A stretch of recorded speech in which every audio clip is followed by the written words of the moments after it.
So for my network learning projects for the past couple of weeks, I have been working on candle making. Right now I have the wax going on the stove right there. It's just finishing melting down. But I was going to kind of start with putting the wick in and assembling that all together before we get to that step.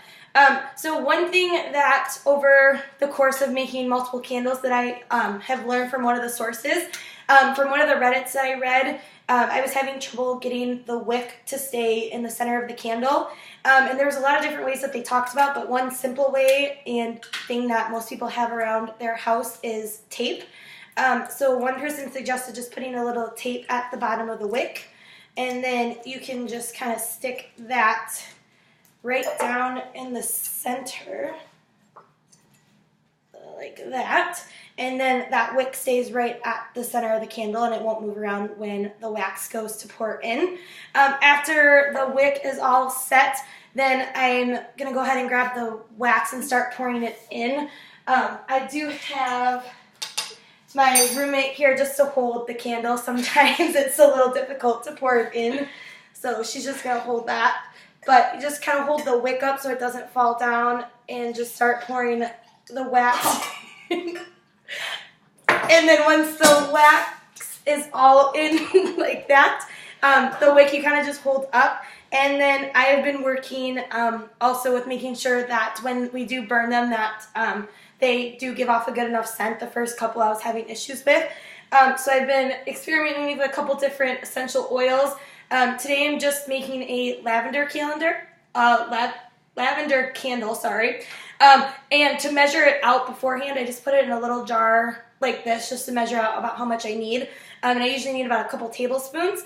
So after the wax is in there, I learned it's kind of best just to pour it in there and then just give it a little bit of a stir while keeping that wax in the center or the wick in the center just so the wax can kind of mold around the candle like so. I usually stir it for just about 30 seconds or so just to make sure that the scent gets distributed right.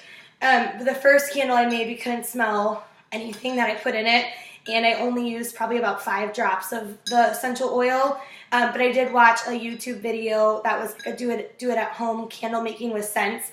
And that video was really helpful because the lady kind of suggested measuring it out and putting it in something like that. That way you can make sure that you have enough and you can kind of make sure that that scent is strong throughout the candle. One little tip that they did give on the video is you should be able to kind of smell it when you dump it in and when you're kind of finishing up stirring. So right now I can definitely smell that lavender scent. So when I do burn it, I should be able to also smell it.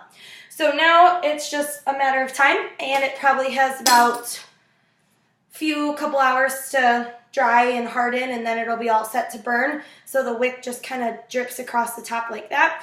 And then when I'm all done, I just cut it to the size that I need it, and then we have a candle. Definitely have come quite a way along this process.